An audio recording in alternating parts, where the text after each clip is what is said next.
Mais Ulysse a un plan qu'il détaille à tout l'équipage.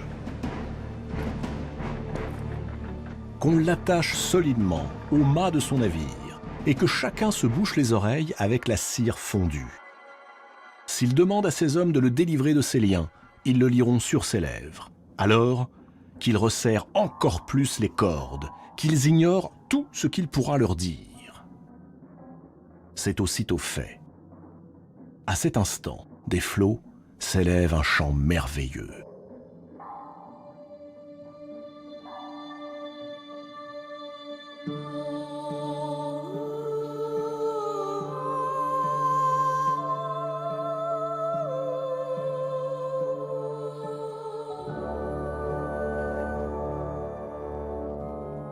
Ce qu'Ulysse entend lui brise le cœur.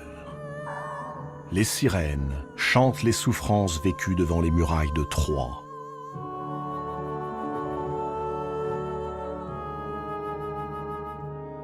Les souffrances endurées à Ithaque par Pénélope et son fils Télémaque, abandonné par un mari et un père, devenu un vagabond. Les souffrances du vieux Laërte, désespéré par l'absence de son fils. Les sirènes lui promettent que s'il les rejoint, elles lui offriront de revoir les siens. Il repartira riche de nouveaux savoirs. Subjugué par le chant des sirènes, Ulysse se débat.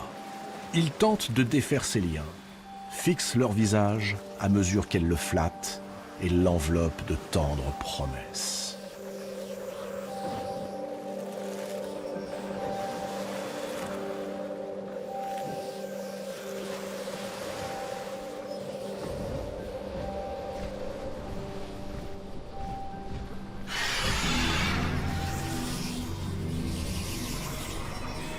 Ulysse supplie ses hommes, les menace.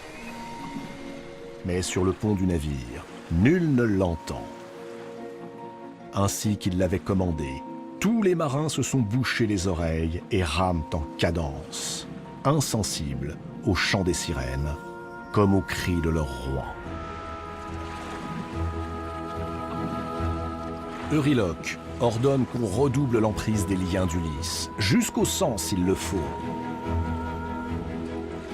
Tandis que les rames frappent la mer avec plus de force que jamais.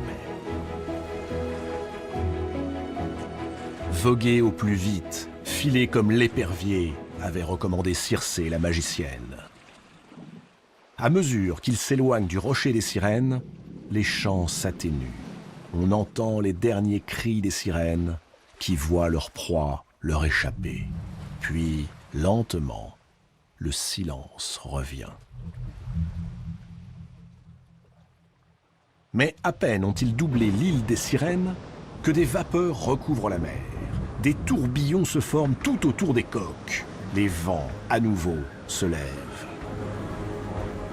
Poséidon, furieux qu'Ulysse ait échappé aux sirènes, provoque les courants qui entraînent les navires vers deux roches en surplomb. La première est fatale au navire. La seconde, aucun des vaisseaux qui l'atteignit jamais n'en réchappa. Ce sont Charybde et Scylla. Ces deux rochers monumentaux sont en vérité des monstres terrifiants.